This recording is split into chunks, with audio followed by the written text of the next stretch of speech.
Scene script. Ever wondered why economists obsess over a three-letter acronym, GDP? What is it about gross domestic product that makes it a cornerstone of economic analysis?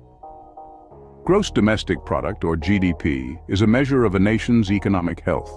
It's akin to a country's economic report card, presenting the monetary value of all goods and services produced within its borders over a certain time period. It's a number that can tell you a lot about how a country is doing economically. Output. Picture an enormous shopping basket. This basket contains all the goods and services produced within a country during a given period. GDP is the total price of everything in that basket. It's a way of adding up the economic output of a country, from the apples grown by farmers to the cars manufactured in factories, from the meals served in restaurants to the services provided by lawyers and doctors. Now, to calculate GDP, economists rely on four main components: consumption, investment, government spending, and net exports. Consumption refers to all the goods and services bought by households in the country. This includes everything from groceries, clothing, and household items to services like haircuts, healthcare, and education. Investment, on the other hand, is the money spent by businesses to buy the goods and services they need to operate. This includes things like buying machinery, building factories, or investing in technology.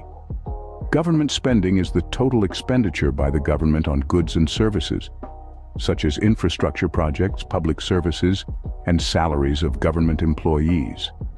Finally, net exports is the difference between what a country sells to the rest of the world and what it buys from them.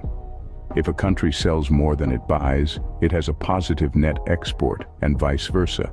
So to calculate GDP, you add up consumption, investment, government spending, and net exports. It's a simple equation, but it provides a wealth of information about the economic health of a nation. To summarize, gross domestic product is a key economic indicator that reflects the value of all goods and services produced within a country's borders during a specific time period. It consists of four main components: consumption, investment, government spending, and net exports. By understanding GDP and how it's calculated, one can assess a nation's economic health, track its growth, and evaluate the effectiveness of government policies. So the next time you hear about GDP in the news, you'll know exactly what it means and why it matters. Understanding GDP allows you to comprehend the economic narrative of a nation in a way that goes beyond the headlines. It's a tool that allows us to move from being passive observers to informed participants in the economic conversation.